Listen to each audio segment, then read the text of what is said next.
Hi friends, good morning to every one. இன்றைக்கி நம்ம வந்து எந்த டாபிக் பற்றி பார்க்க போகிறோன்னு கேட்டிங்கன்னா, ஒரு இன்ட்ரெஸ்டிங்கான டாப்பிக்கு. இன்ன வரைக்கும் நம்ம கேள்வியே பட்டிருக்க மாட்டோம். அப்படி ஒரு டாபிக் இன்றைக்கி நம்ம பார்க்க போகிறோம். இப்போது ரீசெண்டாக நியூஸில் பார்த்தேன், இந்த மாதிரி சொல்லியிருந்தாங்க. அதாவது இந்த blue button and blue dragon. What is mean by blue button, what is mean by blue dragon, இந்த ரெண்டுக்கும் என்ன வித்தியாசம், இது எத்தனை வருஷத்துக்கு முன்னாடியிலேருந்து இங்கே உயிர் வாழ்ந்துருக்கு அப்படிங்கிறத பற்றி உங்கள்கிட்ட நான் ஷேர் பண்ண போகிறேன். ப்ளூ பட்டன் அப்படின்னா வந்து என்னன்னு கேட்டிங்கன்னா, அது வேறு ஒன்றும் இல்லை. அது பார்க்குறதுக்கு ப்ளூ கலரில் பட்டன் மாதிரி இருக்கும். இதோடைய வருஷம் பார்த்தீங்கன்னா கிட்டத்தட்ட ஒரு 500 மில்லியன் வருஷத்துக்கு முன்னாடியிலேருந்தே இந்த ப்ளூ பட்டன் வந்து இருக்குது. அப்படி பார்த்தீங்கன்னா டைனோசர் வாழ்ந்த காலகட்டத்துக்கு முன்னாடியிலேருந்தே இந்த ப்ளூ பட்டன் வந்து உயிர் வாழ்ந்திருக்கு அப்படின்னு சொல்கிறாங்க. ப்ளூ ட்ராகன் பார்த்தீங்க அப்படின்னா கிட்டத்தட்ட ஒரு 100 மில்லியன் வருஷத்துக்கு முன்னாடியிலேருந்தே இருக்குது அப்படின்னு சொல்கிறாங்க. ப்ளூ பட்டன் வந்து எப்படின்னு கேட்டிங்கன்னா, எந்த வேலை செஞ்சாலும் ஒரே மாதிரி தான் செய்யும் அப்படின்னு சொல்கிறாங்க.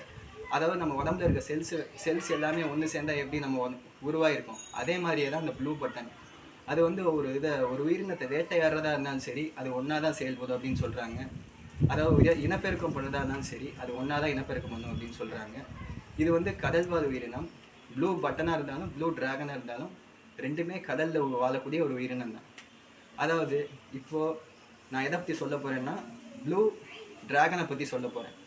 இந்த ப்ளூ ட்ராகன் பார்த்தீங்கன்னா கிட்டத்தட்ட 100 மில்லியன் வருஷத்துக்கு முன்னாடியிலேருந்து இருக்குது. அதாவது இது வந்து முழுக்க விஷம் வாய்ந்தது அப்படின்னு சொல்கிறாங்க. இது வந்து இந்த உயிரினத்தை இன்னொரு உயிரினம் வந்து வேட்டையாடும் போது இது என்ன பண்ணும் அப்படின்னு கேட்டிங்கன்னா, இதனுடைய விஷத்தை வந்து அது மேலே கக்கும் அப்படின்னு சொல்கிறாங்க. அதாவது இதுக்கிட்ட விஷம் அதிகமாக இருக்குது. இது வந்து இன்னொரு உயிரினத்தை வந்து வேட்டையாடும் போது அதுக்கிட்ட இருக்கிற அந்த விஷத்தை வந்து இது வந்து தனக்குள்ளே தக்க வச்சுக்கும்னு சொல்கிறாங்க. இதை சாப்பிடக்கூடிய இன்னொரு உயிரினத்து மேலே இது அந்த விஷத்தை கக்கும் அப்படின்னு சொல்கிறாங்க. பார்த்தீங்களா, இன்ன வரைக்கும் நம்ம வந்து கேள்விப்படாத ஒரு டாபிக், கேள்விப்படாத ஒரு உயிரினம். இது வந்து உண்மையிலே ஒரு இன்ட்ரெஸ்டிங்கான டாபிக்.